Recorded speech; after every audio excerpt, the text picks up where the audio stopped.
Mishnah 2, capítulo 4 de Pirkei Avot. Esta es una Mishnah conocida, una Mishnah tradicional, no es tan larga como las anteriores que estuvimos viendo. Vamos a tratar de hacerlo resumido y con lo justo. Acá está, vamos a compartir la Mishnah desde el principio. Ahí está. Ben Azai dice: corre a hacer incluso una mitzvah fácil. Ben Azai Omer, Ebei Ratz le mitzvah kalá, corre para hacer una mitzvah fácil y pequeña, liviana, sería la traducción. Uboreach minaverá, y huye, escapate de toda transgresión, porque una sola mitzvah, she mitzvah, goreret mitzvah, una mitzvah, lo pequeña que sea, trae a otra mitzvah. La palabra gorer en hebreo viene de la palabra arrastrar.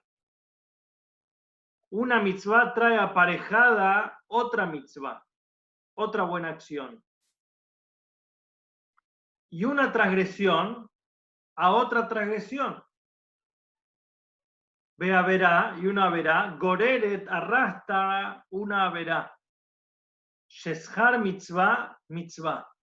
Porque la recompensa de una mitzvah es la mitzvah, o la, como traduce acá, la recompensa de una mitzvah es la oportunidad de hacer otra mitzvah. Y el resultado de una transgresión es la posibilidad de hacer otra transgresión. Entonces, primer punto que nos dice acá, corre. ¿Qué quiere decir correr?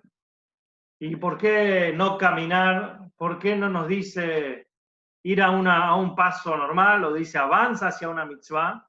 El primer punto que nos dice, la agilidad es fundamental para la disciplina, para la lucha interna, para la pelea del libre albedrío que tenemos todos los días de decidir entre hacer una buena acción o lo contrario. La actitud es fundamental. Por eso, corre. Corre tiene que ver con predisposición a ser ágil en la decisión. El Tania, en uno de sus capítulos, plantea y nos dice así, que el hombre es como una gran ciudad que está, imagínense, en la época de antes, las ciudades amuralladas protegían a la gente que vivía adentro. Y había un rey o había un gobernante que era el que dirigía el ejército y venía un enemigo y atacaba la ciudad. Entonces, el ser humano, dice el Tania, es como una ciudad y hay dos reyes tratando de conquistarla. Está en una constante batalla. Todo el tiempo hay una batalla por conquistar la ciudad. Una fuerza tironea para un lado y la otra fuerza tironea para el otro. Por eso es interesante que el Tania plantea la vida como una gran batalla, como una gran pelea. Es una dinámica, el que estudia el Tania un poquito sabe que la dinámica del Beinoní, del hombre medio, es aquel que no tiene descanso porque cada decisión de su vida es una batalla. Es una batalla porque él no puede negar que tiene un impulso y una fuerza de lo que es el alma animal, el alma que lo motiva y que lo empuja a transgredir, a romper, a hacer algo motivado por el ego, y tiene el alma divina que lo contrario lo motiva y lo lleva a hacer algo altruista. Y esa batalla es constante. Ahora, para ganar una batalla, un ejército tiene que tener armas, ¿verdad? Según las mejores armas que tenga ese ejército, las probabilidades de ganar son mejor. Pero el Tania nos dice, en esa batalla por la conquista de cada centímetro, de cada hueco, de cada facción del ser humano, somos bipartitos, somos bipolares, estamos divididos en dos. Por eso, esto explica también una pregunta existencial muy importante. ¿Cómo puede ser que en un día estoy estudiando, sintiéndome bien, sintiéndome que soy positivo, sintiéndome que soy productivo, y al rato me mando una macana, al rato caigo? Entonces es incoherente el ser humano. Entonces muchos tratan de explicar que en realidad nunca fue tan coherente, por lo tanto, pero el que busca dice, ¿cómo puede ser que yo a la mañana me levanté, hice tefilá o hice lo que sea, hice una buena acción y al rato estoy en otra? Uno podría sentirse que es un bipolar. Una historia para comparar a esto. Se cuenta que Rivka, quien fue la madre de Jacob, la esposa de Isaac, imagínense, en esa época no existía la ecografía, ¿sí? Hoy en día incluso tengo amigos que no se hacen ecografía en todo el embarazo y descubren que tienen mellizos en el momento del parto. Rivka no existía en ese momento la ecografía, entonces fue con un gran dilema al sabio de la época, que era Shem, el hijo de Noah, y le dijo, tengo un problema grave.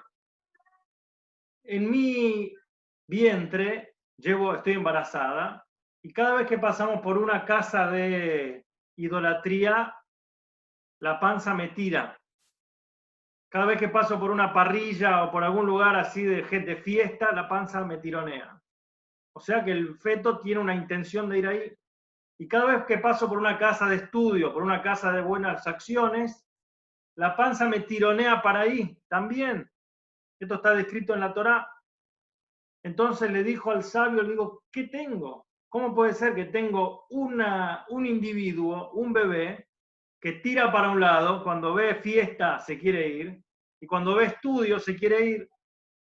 Entonces la respuesta del sabio fue, tenés dos hijos. Uno se llama Jacob, que es un hombre con predilección al estudio y a las buenas acciones, y otro se llama Esab, que era el sanguinario, el guerrero, que representa la fuerza negativa. Entonces dice, quédate tranquila, tenés dos.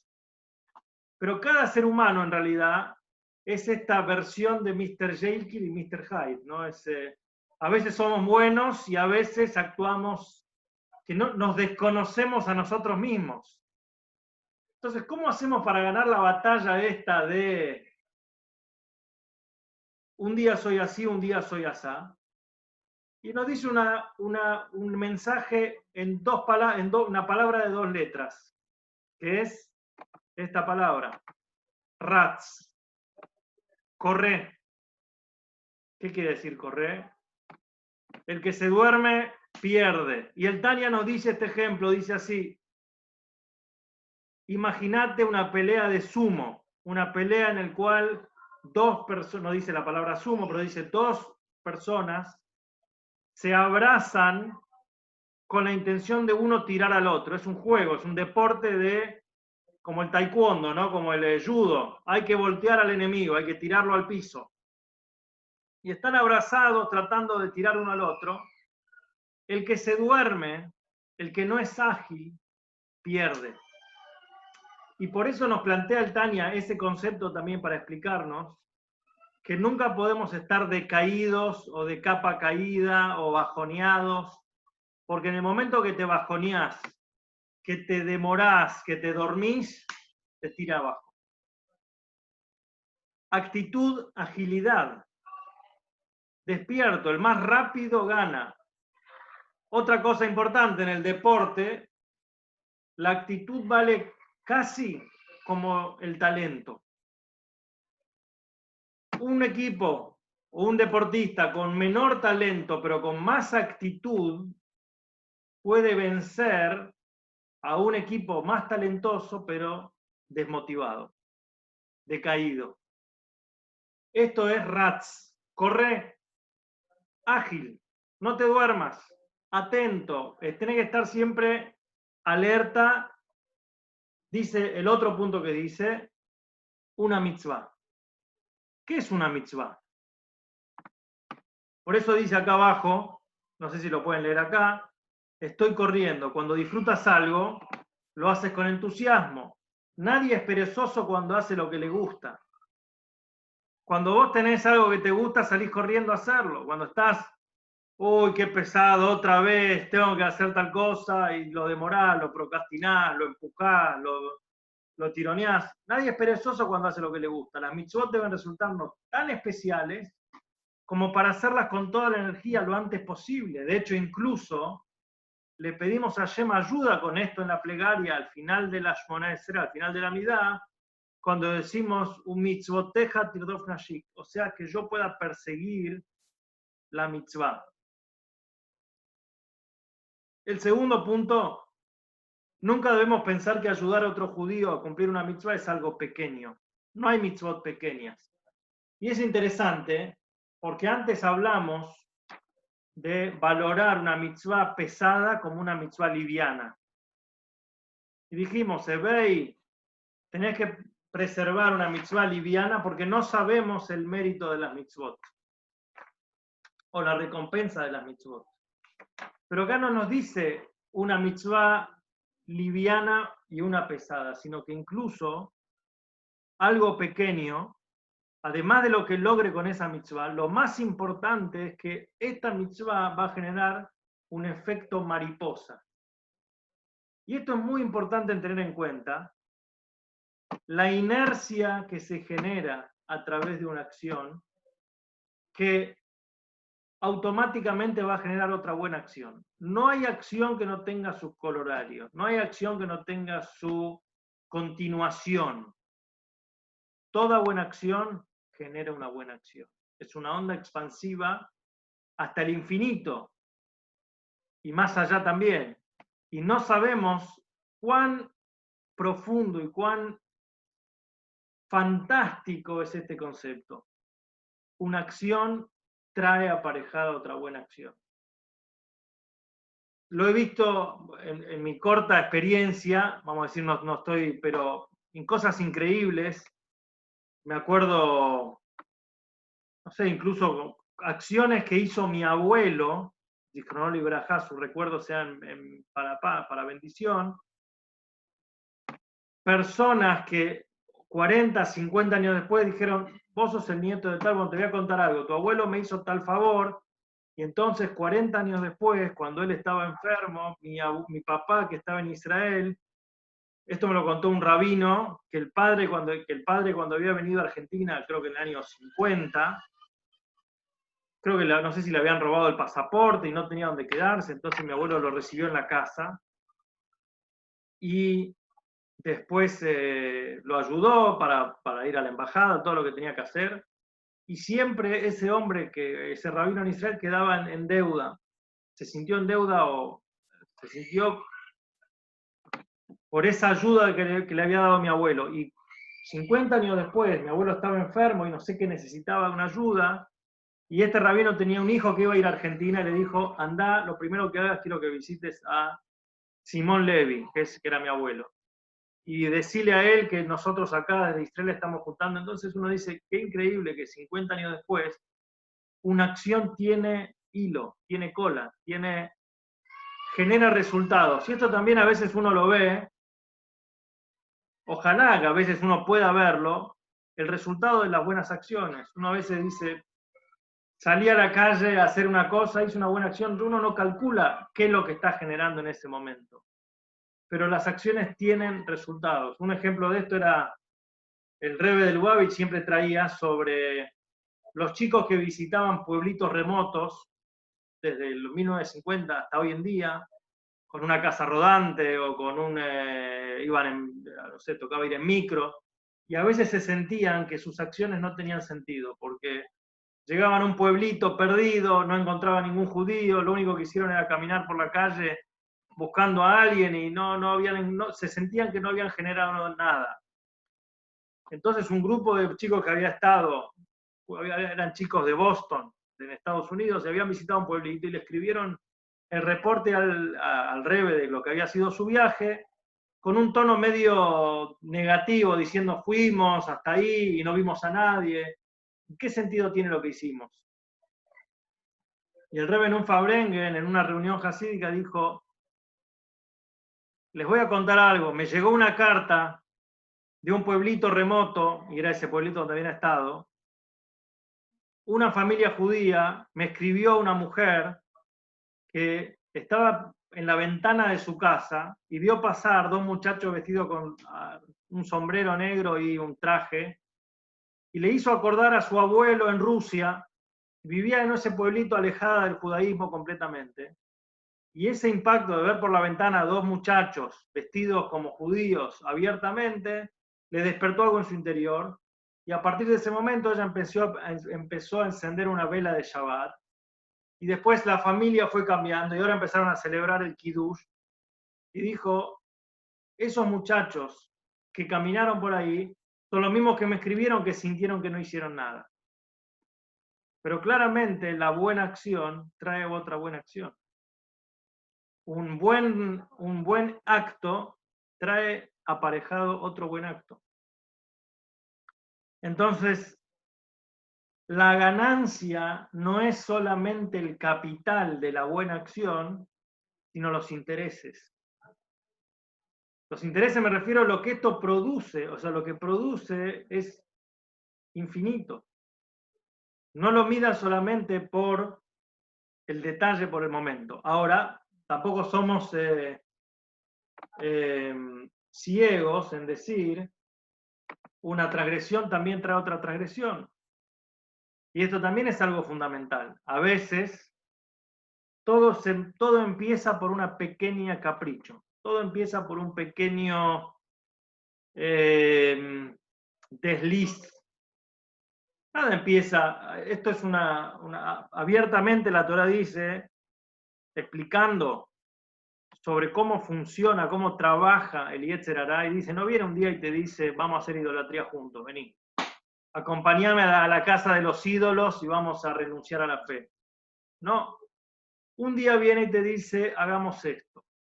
Al otro día te viene, hagamos lo otro, hasta que al final te va llevando y te va conduciendo hacia donde te quiere llevar. Hay una historia interesante que una vez el Baal Shem Tov, quien fue el fundador del Hasidismo, viajaba con sus estudiantes. Si no me equivoco, era un gran casamiento familiar en una aldea que tenían, y el Baal Shem Tov tenía muchos seguidores, muchos estudiantes que estaban atrás de él. Y en mitad del camino se movió, se alejó de la ruta, digamos, se apartó, y había un hombre parado al costado del camino. Se le acercó el Baal Shem Tov y le dijo un secreto al oído. Conversaron 2 minutos y el Baal Shem Tov volvió y siguió con lo que estaba haciendo. Los estudiantes dicen, estamos seguros que este hombre misterioso debe ser el profeta Eliyahu, el profeta Elías, o debe ser uno de los 36 tzadikim ocultos, o debe ser un gran erudito disfrazado de campesino, porque el Baal Shem Tov se le acercó a hablar. Y le preguntaron y le insistieron para que le responda, que les cuente. Y el hombre dice, no soy ningún erudito, ni soy un tzadik, ni soy medio tzadik, ni nada que ver.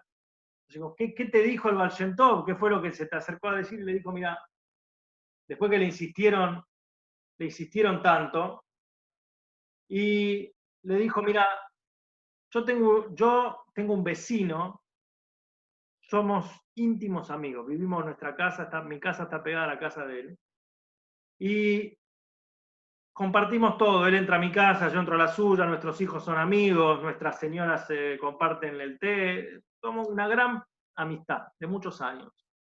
Somos casi hermanos, nos queremos como hermanos, no nos ocultamos nada, compartimos las vacaciones, compartimos todo. Yo trabajo acá en la ciudad, soy campesino, trabajo en el campo, hago changas, cargo leñador, traigo madera, y él tiene un trabajo, no sé si era sastre, una cosa así, que viaja caminando por diferentes aldeas, ciudades, y él viaja a los mercados y compra mercadería para otras personas, y después vuelve y devuelve o vende la mercadería, y así, o sea, es un viajante, tiene que hacer viajes. Hace poco regresó de un viaje muy largo de negocio, donde invirtió mucho dinero prestado, y le dio una buena ganancia a los inversores también, o sea, le fue muy bien. Yo fui a su casa a darle la bienvenida y pregunté dónde estaba. Entré a la casa sin tocar la puerta, porque es como mi casa, es como su casa, es como mi casa. Entré directamente y no había nadie. Y de repente me acerco a la cocina y veo que está la bolsa con todo ese dineral que él había juntado, que no era ni siquiera propio, era de otros también, dejado ahí abandonado en la mitad de la mesa. Y a mí yo dije, qué descuidado que es este hombre, ¿cómo va a dejar todo el dinero tirado así? Puede entrar cualquiera a robarle. ¿Cómo no se cuida con los peligros que hay, con las cosas que suceden? Tiene que ser un poco más responsable. Entonces dije, le voy a hacer una broma pesada, vamos a hacerle un chistecito y le voy a dar una lección. Entonces agarré ese bolso con dinero, me lo llevé a mi casa y digo, en una hora vuelvo y le voy a decir, viste querido, ¿cómo dejar la plata así? Mirá, te tengo que mostrar yo, mirá lo que hubiera pasado. Bueno, le quise dar un reto, retarlo un poco. Cuando me fui de la casa, me llevé el dinero, me voy a una hora a mi casa, vuelvo a la hora y de repente en la casa de mi amigo un tumulto extraordinario. Gente gritando, me dice, se desmayó, le bajó la presión, tuvimos que llamar al médico. ¿Qué pasó? ¿Qué pasó? Un ladrón está dando vuelta por nuestra ciudad y se robó todo el dinero. Y si lo llegamos a agarrar, lo matamos a palazos. Y toda la ciudad, era un pequeño estate, una pequeña aldea, y la noticia corría como reguero de pólvora, entonces toda la ciudad indignada, y atrapen al chorro, y atrapen al ladrón, y mirá cómo está, y el otro tipo desmayado, y no lo podían levantar, y todo un escándalo. Entonces, yo tenía ganas de devolver el dinero, pero digo, vamos a esperar que se calme un poco las cosas. Mirá, si vuelvo ahora me van a decir, pero qué broma pesada, pues sos estúpido, ¿cómo haces esto? Bueno, vamos a esperar que se calme un poco la cosa, y a la noche vengo tranquilo y le devuelvo el dinero. Pero al otro día la cosa no había mejorado y se corrían rumores que había un bandido dando vuelta en la ciudad y que si lo agarramos, si llegamos a descubrir al que hizo esto, lo vamos a colgar y lo vamos a reventar y toda una situación. Y cada vez me costaba más reconocer el error. Entonces seguía teniendo dinero en mi casa y el tipo dice, no sabe, le debo a la gente y tal cosa. Y de repente vino algo a mi oído y me dijo, escucha, ya tenés la plata acá. Invertilo. Empezaba, justo tenía un problema que vino una persona que yo tenía que pagarle sí o sí, y no sabía dónde sacar la plata, y estaba muy apretado. Y digo, tengo una bolsa de plata dentro de mi casa. ¿Se la voy a devolver? ¿Cómo no se la voy a devolver? Saco un pedacito ahora, un poquito, para devolver a esta persona esta urgencia, y después la devuelvo. Y pasó otra semana, y tenía la plata ahí en la bolsa y me vino otra deuda y otra cuestión y fui sacando otro poquito. Y ahora estaba metido tan empantanado en mi problema que no sabía cómo hacerlo y no tenía las agallas ni la fuerza para devolver el dinero, para devolver la bolsa. Además, no solamente que lo iba a devolver un mes tarde, sino que iba a faltar plata y no tenía cómo recuperarla. Entonces, es como el casino, no sé si alguna vez una persona fue al casino y sabe lo que es apostar. Todo el mundo dice, 2 pesitos más, 100 pesos más, no pasa nada. Y después, bueno, ya tengo que recuperar ahora 200, entonces tengo que poner 400. Y después, bueno, es una locura que te saca completamente. Y el Baal Shem Tov se acercó, alguien que yo nunca había visto en mi vida, y se me acercó al oído y me dijo, no, devuelve el dinero.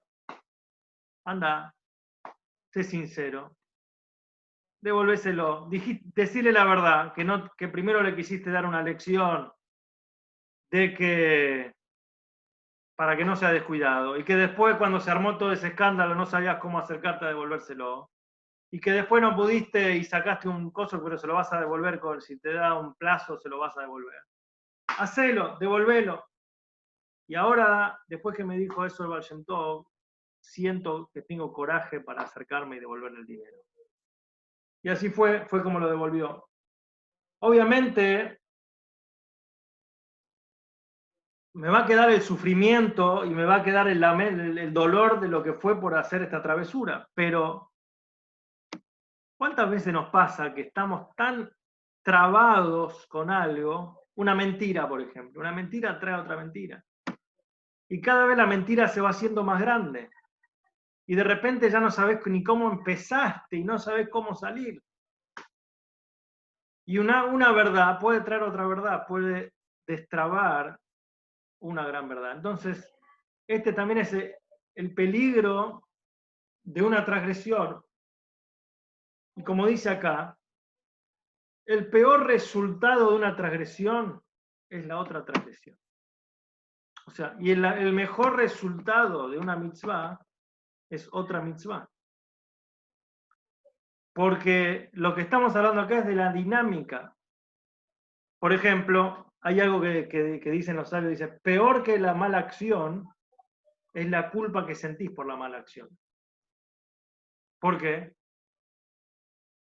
Me mando una macana y después, ¿qué digo? Me veo distinto, digo, yo soy el que me manda macanas. O sea, te trabaja la fuerza negativa, primero te dice, hacé lo que no tenés que hacer. Y una vez que lo hiciste, la culpa que te da, que te convences que no servís para nada, que sos malo, que sos así, y que sos óptimo o que estás predispuesto a hacer estas cosas, y te hiciste toda una declaración que no es la verdad.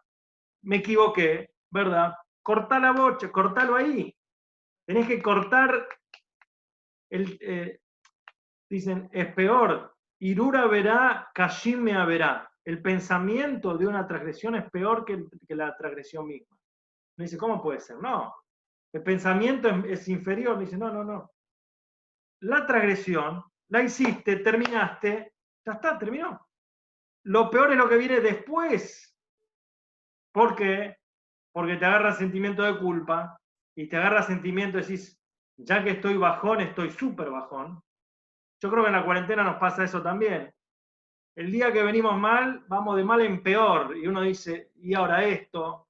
O una persona que está medio bajoneada, de repente dice, y no me anda la luz, y ahora no me anda el gas, y no me anda el otro, y mi vida es un desastre, y encima económicamente, y uno es una espiral que no lo puede detener.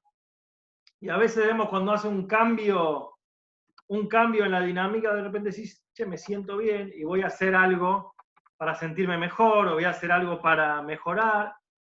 Entonces, es tan fundamental ese momento, ese instante de pegar el cambio, de, como decimos acá, mitzvah goreret mitzvah, averá goreret averá.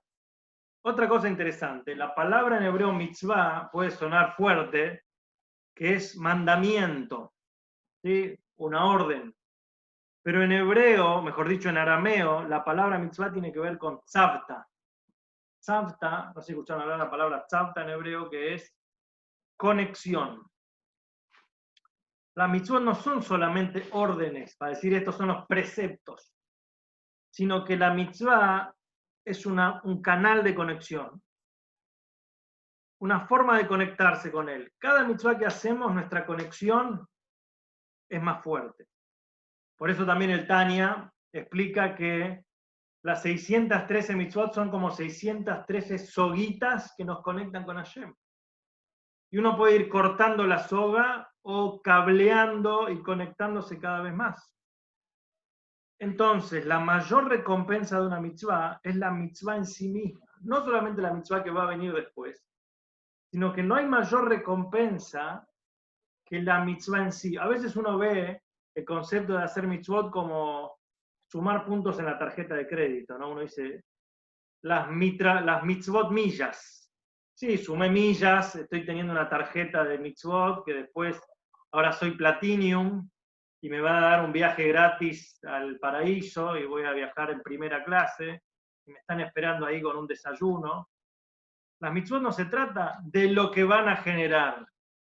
La mitzvah en sí misma es lo máximo, porque la mitzvah en sí misma es la conexión. Este es el vínculo, con cada mitzvah que hacemos, nuestra conexión se fortifica.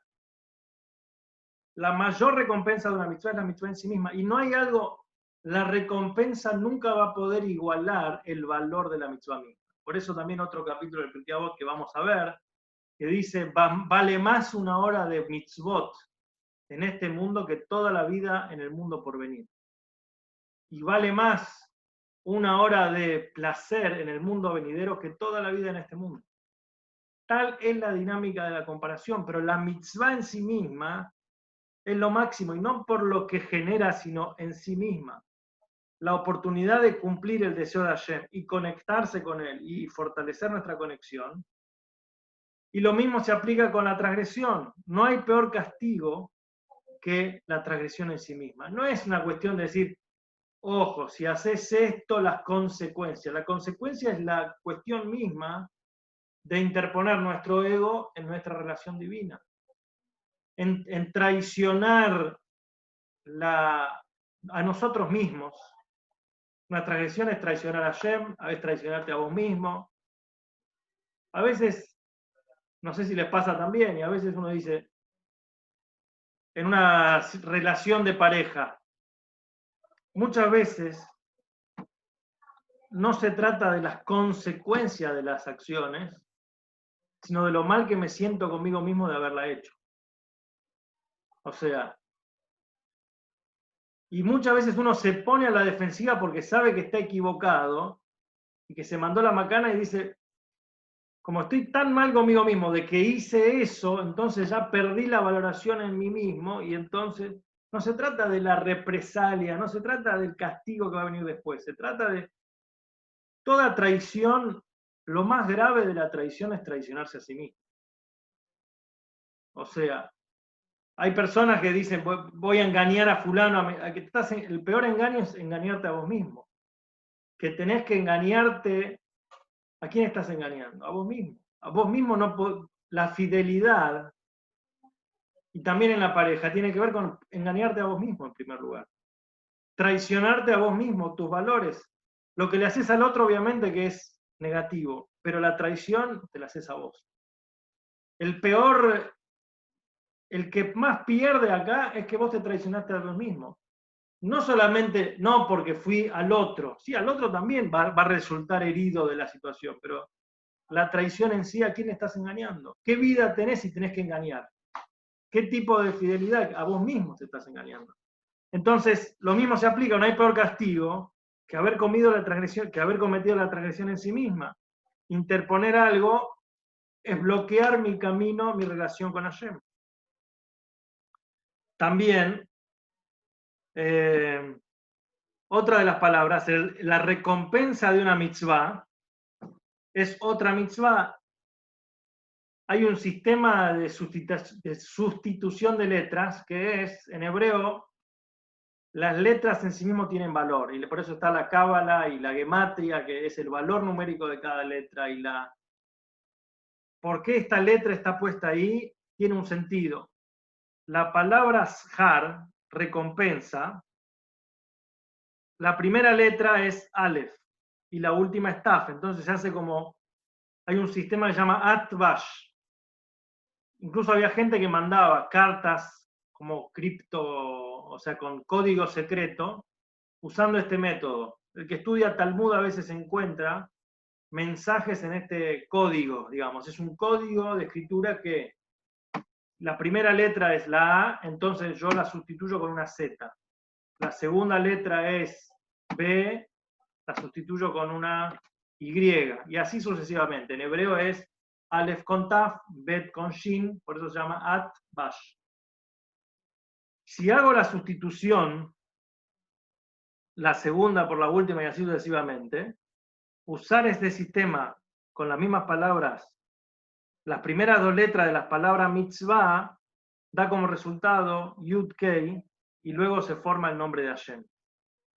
O sea, la recompensa de una mitzvah, la palabra mitzvah, mem y tzadik, son Yud y Hei, que es el nombre de Dios. Entonces, en la mitzvah misma está Dios. Ese es el concepto que estamos diciendo acá. Vamos a hablar un poquito del autor de esta Mishnah que no hablamos, Ben Azai. Hablamos la vez pasada de Rabbi Akiva y hablamos de Ben Zomá, que había sido uno de los 4 que había ingresado en el Pardés.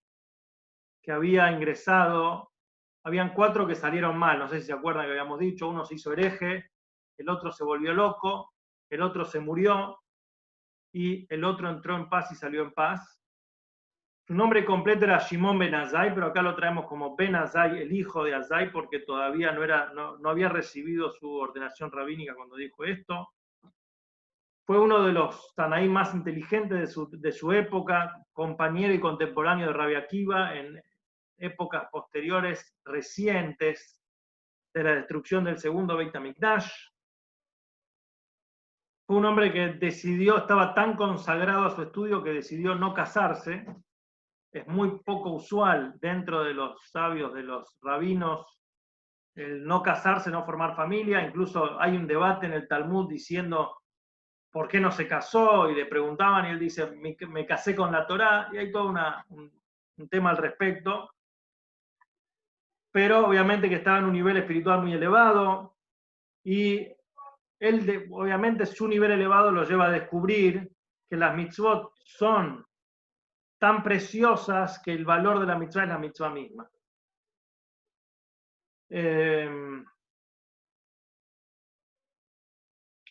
Bien.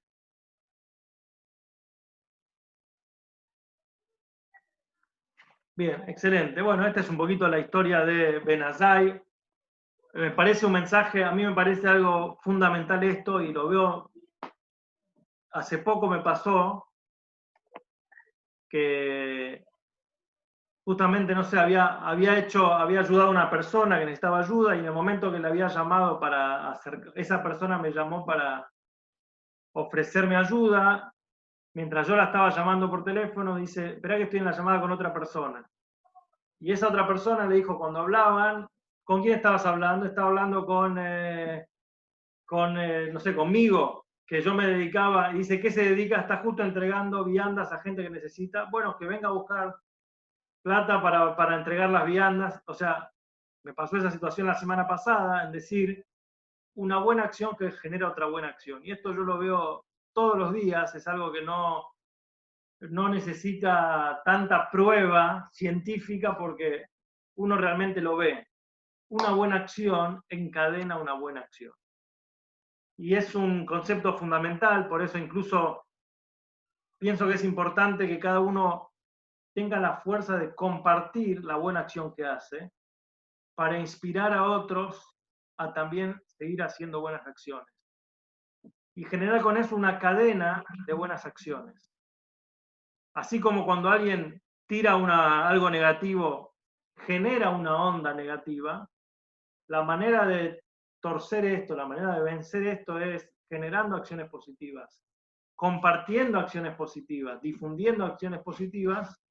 Generamos una cadena de buenas acciones. Más aún que esta semana, si Dios quiere, mañana a la noche, es el día 3 de Tammuz, que es el aniversario del Rebbe de Lubavitch, y obviamente que en su figura vemos este concepto de una manera muy notoria y muy fuerte. Cómo una persona, un individuo, pudo lograr, no a través de grandes acciones a nivel liderazgo o charla, sino que su manera de acercarse era hacer una buena acción con una persona. Y eso generaba un circuito infinito de buenas acciones. ¿Por qué? Porque él despertaba en el corazón de una persona la conciencia de acercarse a otro Yehudí. Y eso encendía una llama, que esa llama era inextinguible. Y hoy en día vemos el crecimiento exponencial. No se trata de abarcar, sino se trata de un individuo, una buena acción por vez, genera un efecto dominó interminable, ¿no? Tan profundo y tan largo y tan poderoso. Y por eso creo que en honor a esto es un buen momento para tomar buenas decisiones, para tomar buenas acciones en esta fecha y en todas las fechas, y tener en mente este concepto de esta Mishnah, que me parece fundamental y poderoso en el concepto de que una acción trae aparejada otra buena acción. Se me ocurrió hacer una campaña de buenas acciones, en el cual es bueno difundir a una persona, es una buena mitzvah, le farcemos mitzvah, es una mitzvah difundir el que hace una mitzvah. O sea, me pasó el otro día, no sé, justo me tocó que fui a donar sangre para una persona que necesitaba y digo, me saqué una foto, doné sangre, hice una buena acción, me sentí bien con una acción buena en cada día. Y cómo ese compartir eso podría generar que otra persona también se despierte en una buena sensación, en una buena acción. Y hoy en día, más que nunca, dependemos de eso con nuestra vida, porque leemos una noticia negativa, nos tira abajo. Leemos una historia que nos inspira y nos eleva, nos levanta. Y cada uno, si tiene esa sensación, esa idea de decir, voy a compartir una idea destacada de cada día, una buena acción que hice hoy, puede generar en otro que también se le despierte, ay, mira qué bueno, él se acercó y ayudó a fulano, y el otro se acercó al otro. Y así es una cadena compartida y en conjunto que obviamente es muy fuerte y muy poderosa. Para acercar a la llegada del Mashiach pronto, que es cuando veamos realmente todas esas buenas acciones realizadas.